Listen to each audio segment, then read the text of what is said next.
armies of York and Warwick have at last conquered the French, and Joan of Arc, after a mockery of a trial, is sent to the stake.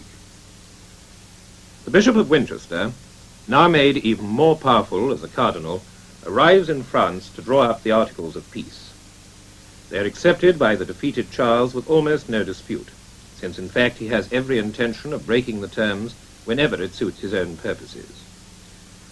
The treaty is so liberal to Charles that it infuriates the impulsive York, but he is calmed by his ally Warwick, who once alone with York reveals his plot to overthrow Henry VI and put York himself on the throne.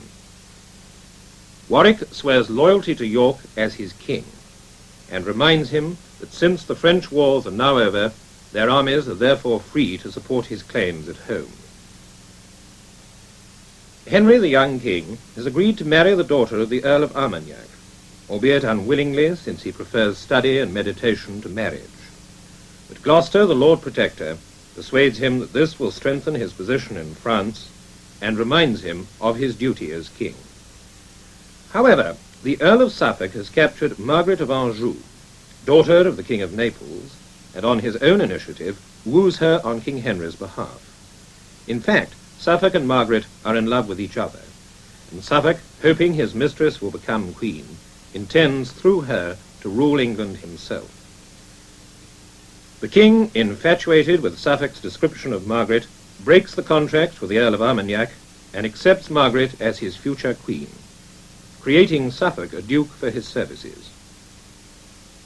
Unfortunately, Margaret brings no dowry from her father, and Gloucester, already angry at the king's breaking his previous marriage treaty, is appalled at this seeming insult to the crown of England. The Duchess of Anjou in the county of Maine shall be released and delivered over to the Lady Margaret's father, and she sent over at the King Henry's own proper cost and charges, without having any dowry.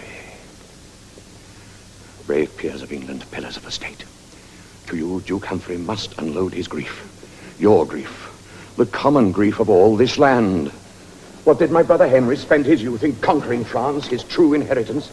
Or did my brother Bedford toil his wits to keep by policy what Henry got? Have you, brave Warwick, York, and Somerset, received deep scars in France and Normandy? Or hath my uncle Beaufort and myself, with all the learned counsel of this land, studied so long, debating to and fro, how France and Frenchmen may be kept in awe? And shall these honours and these labours die? O peers of England, shameful is this league, fatal this marriage, cancelling your fame and doing all as all had never been. Gloucester, what means this passionate discourse? For France 'tis ours, and we will keep it still. My lord, if you mislike these articles, your fittest course is not to rail at them, but to oppose them in a quiet kind. Tomorrow, then, and at the council board, let us resolve this by our general voice. What needs there such delay? We all are met and know our minds, and why not speak them now? Because if What says my lord of Exeter? So please you, my mind consents with Suffolk's. For this peace is not alone a blessing of itself, but shall much bless our poor distressed realm. For these late wars have quite consumed our coffers, and to maintain these disaffected dukedoms craveth more cost than may in truth be met. That's my mind, too. And mine, my lord. Why then the greater part uphold these articles, and Warwick, howsoever he likes them not, must honour and approve the general. Ah, now, approve them. York, we know thy mind, and well perceive why thou opposest this. Thou thinkst these duchies to belong to thee. What, Somerset? My lords, no more of that. You broach a tune, you swore to sing no more. My lord protector, leave these woeful looks. Have you not said to me 1,000 times that you would sooner see this council won, though it be in despite of your opinion, than have thy will against an unwilling world? Well, lords, Well, then. I'll not oppose your wills. Tomorrow morning, at the council board, let this resolve be sealed and ratified.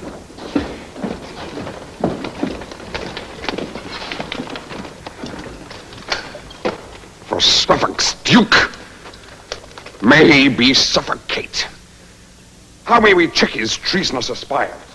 York, I grant you he is dangerous, Yet for this time he may do service to us in the disposing of a deeper danger. Mean you by that? I mean my Lord Protector. Consider, lords, he is the next of blood and heir apparent to the English crown. Why think you that he wished to find the king a mate from out the house of Armagnac? 'Tis plainly known that they are barren breeders. And though the common people favor him, calling him Humphrey, the good Duke of Gloucester, he flatters them to woo their fickle hearts, and fans them up to blow his sovereign down. What may be done to countervail this danger? Why, join you with me in opposing him, and all together, with the Duke of Suffolk, we'll quickly hoist this Humphrey from his seat. I will set spies to watch upon his grace. Haply they may discover some attaint shall sully quite his reputation. Do so, my lord. May your endeavor prosper.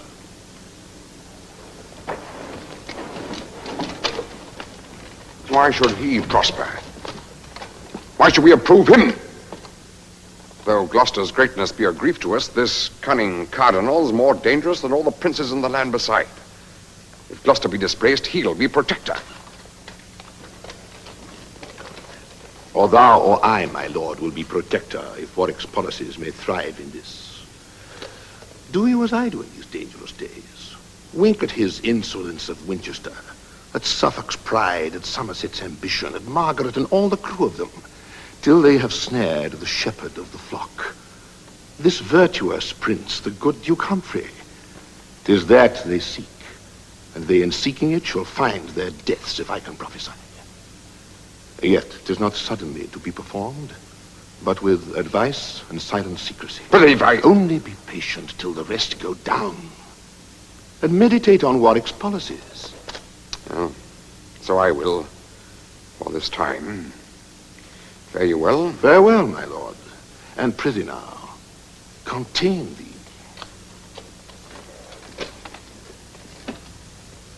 Anjou and Maine are given to the French. Paris is lost. The state of Normandy stands in a tickle point, now they are gone. Suffolk concluded on the articles. The peers agreed, and Henry was well pleased to change 2 dukedoms for a duke's fair daughter. 'Tis mine they give away, and not their own. So York must sit and fret and bite his tongue while his own lands are bargained for and sold. Nay, York, be still a while till time do serve. A day will come when thou shalt claim thine own. Watch thou and wake while others be asleep, to pry into the secrets of the state. And when thou spiced advantage, claim the crown. Therefore must I cleave to Warwick's counsel, and make a show of love to proud Duke Humphrey, till Henry, surfeiting in joys of love with his new bride and England's dear-bought queen, and Humphrey with the peers be fallen at jars. Then will I raise aloft the milk-white rose, with whose sweet smell the air shall be perfumed, and in my standard bear the arms of York, to grapple with the house of Lancaster. And force per force, I'll make him yield the crown, whose bookish rule hath pulled fair England down.